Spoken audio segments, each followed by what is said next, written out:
धर्म की और राजनीति का जो कॉकटेल बना दिया गया है। आचार्य अभी मुक्तरासुरन क्या बोल रहे हैं, वो ये कह रहे हैं कि आप जो है वहां दुर्घटना घट गई तो एक संत है, मैं उनका नाम नहीं लूंगा, वो कह रहे हैं कि उनको मोक्ष प्राप्त हो गया, और जो बाबा बागेश्वर धाम, और उनको प्रधानमंत्री जी कह रहे हो मेरा छोटा भाई है। इस तरह का अनसाइंटिफिक बेहुदा बयान कोई व्यक्ति दे रहा है और उनको कह रहा है कि ये मोक्ष को प्राप्त हो गए। ले जाऊं सवाल, लोगों ले जाऊं, महत्वपूर्ण है, ले जाऊं जी, ले जाओ, बहुत महत्वपूर्ण सवाल है।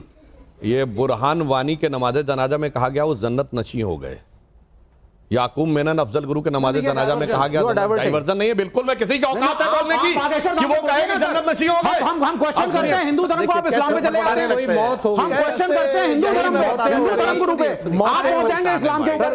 आप अपना रिबटन लाइएगा बात पूरी होने के बाद। अब मैं बताना चाहता हूं, जो लोग कहते हैं बाबा ऐसे हैं, साधु सन्यासी ऐसे, ठीक है, आप कई बातों पर आपत्ति होती है, बिल्कुल उसका आपका स्वागत करते हैं जो आपको आपत्ति है, मगर मैं कहना चाहता हूं मुल्ला उमर तो घोषित आतंकवादी था, मौलाना मसूद अजहर घोषित आतंकवादी था। हैसियत है किसी की बोलने की कि मुल्ला मौलवी के अंदर ऐसे आतंकवादी होते हैं, ऐसे बलात्कारी होते हैं, ऐसे चुप सुई पटक सन्नाटा नहीं है, बाबा बागेश्वर धाम पे शांति चाहिए, तो डाइवर्ट करके मुल्ला पे जा रहे हैं। उत्तर नहीं है, हिम्मत नहीं है कि बोल सके धीरेन्द्र शास्त्री ने गलत बोला। नहीं है हिम्मत, बड़ी मजेदार बात नहीं है हिम्मत, पार्टी एक्शन लेगी। हिम्मत बताता हूं, सुनिए।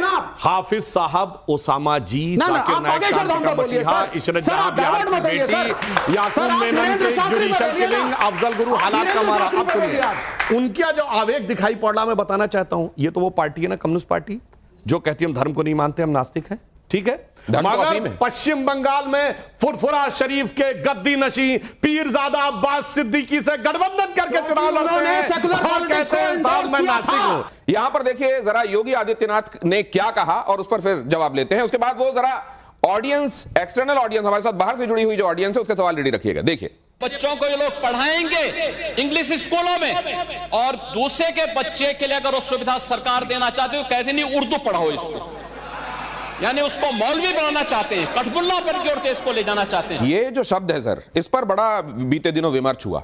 क्या है ये कठमुल्ला?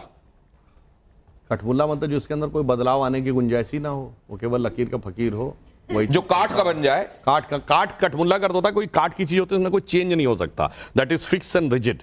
तो एनी थॉट प्रोसेस जो एकदम फिक्स्ड एंड रिजिड हो जाए, जिसमें कोई चेंज नहीं हो सकता है, जो कहे चेंज हो भी नहीं सकता और भविष्य में होगा भी नहीं, one and final it is been said, तो वो फिर तो इसीलिए तो राहुल जी कह रहे थे कि अनिंद अपने को भी नहीं रखना चाहिए।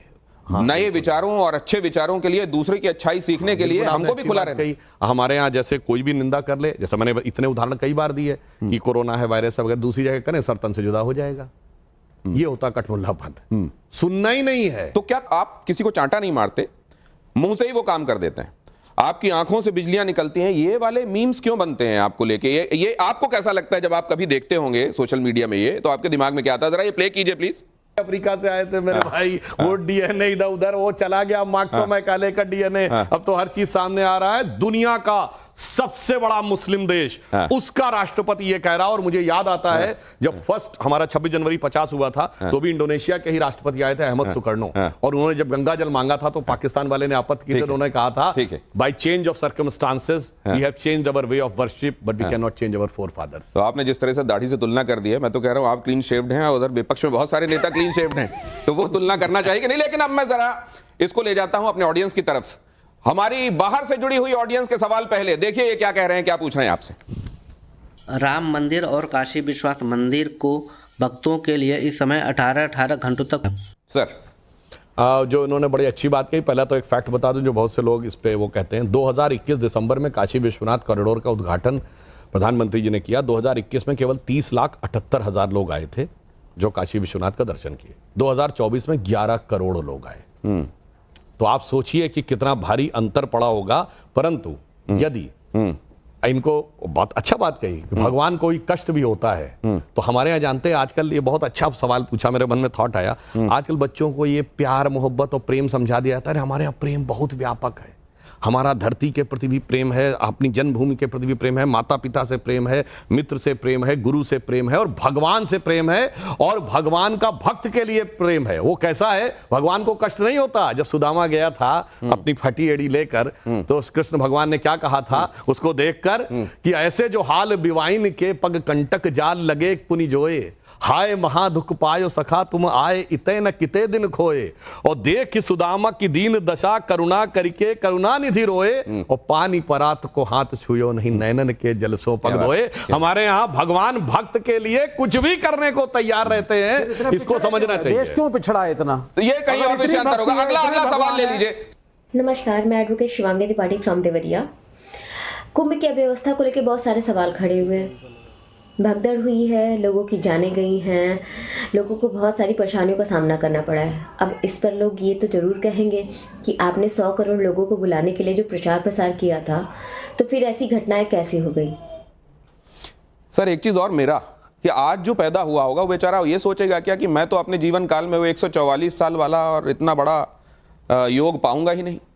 तो ये तो समय समय पे होता है। अब जो लोग भगवान राम के समय में पैदा हुए उन्होंने भगवान राम को प्रत्यक्ष देखा, जो भगवान कृष्ण के समय में पैदा हुए उन्होंने भगवान कृष्ण को प्रत्यक्ष देखा। अब जैसे आजादी के समय की जो पीढ़ी रही उसने भारत को आजाद होते हुए देखा, और वो दृश्य देखने का सौभाग्य हम लोगों को नहीं मिला। परंतु ये जो पीढ़ी है ये अमृत काल समाप्त होते हुए देखेगी। जो प्रधानमंत्री जी ने कहा भारत जब 144 साल बुन दिया गया और इसीलिए लोग इतनी पहुंच गए इतनी। मैं सिर्फ ये कहना, एक तो बड़ी मजेदार बात यह है कि 144 पे भी जो बात कही जा रही है कोई हमसे नहीं कहता। ये 12 साल की जुपिटर की साइकिल के ऊपर होता है। जुपिटर को 12 साल लगता है और जब वो पूरे 12 यानी 12 राशियों में 12 चक्कर काट लेगा तो 144 हो जाएगा। बड़ी नॉर्मल सी बात है इसमें। चलिए वो अलग बात है। मैं कह रहा हूं महत्वपूर्ण बात, दुनिया में कोई ऐसा एक त्योहार बताइए जो जुपिटर की पोजीशनिंग के ऊपर होता हो।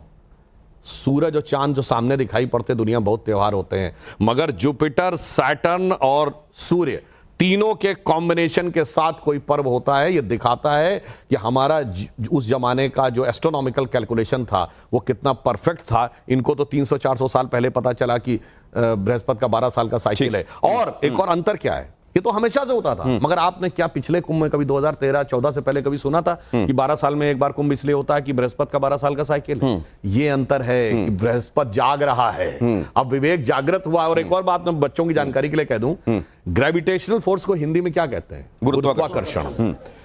और गुरुत्वाकर्षण सब गुरु से बना है। हमारे सोलर सिस्टम में सबसे स्ट्रॉन्ग ग्रेविटी किसकी है? जुपिटर की। और वो हमें कैसे बचाता है? बाहर से आने वाले जो एस्टेरॉइड्स हैं उनको अपनी पावरफुल ग्रेविटेशन में खींच लेता है, और उसकी ग्रेविटेशन इतनी स्ट्रांग है, जबकि वो सॉलिड प्लैनेट नहीं है। उसके कोर में जो टेम्परेचर है जुपिटर के, वो सन के सरफेस के टेम्परेचर से 4 गुना है, और वो पूरी एक वो सर्किल बना के रखता है। यानी हमारे कहा गया गुरुत्वाकर्षण यानी गुरु का आकर्षण। और अब साइंस को पता चला है गुरु सबसे पावरफुल है। और वैसे भी एक संयोग की बात बताऊं, गुरु ज्ञान के भी प्रतीक हैं। आप में से शायद कुछ लोगों को न पता हो, तो जब गैलीलियो ने सबसे पहले कहा था कि सूर्य पृथ्वी के चारों ओर घूमता है, गलत है, ब्रह्मांड का केंद्र धरती नहीं है, वो कैसे उसको पता चला था? उसने सबसे पहले सूर्य बृहस्पति के एक उसको देखा था, सैटेलाइट को, जो जुपिटर का चक्कर काट रहा था। तो उसने कहा कि ये थ्योरी जो बिब्लिकल थ्योरी है कि हर चीज सिर्फ पृथ्वी का चक्कर काटती है, गलत है। ये भी उसे बृहस्पति से ही पता लगा था। हालांकि बड़ा भुगतना पड़ा था उनको ये सत्य बताने के लिए, लेकिन अब ये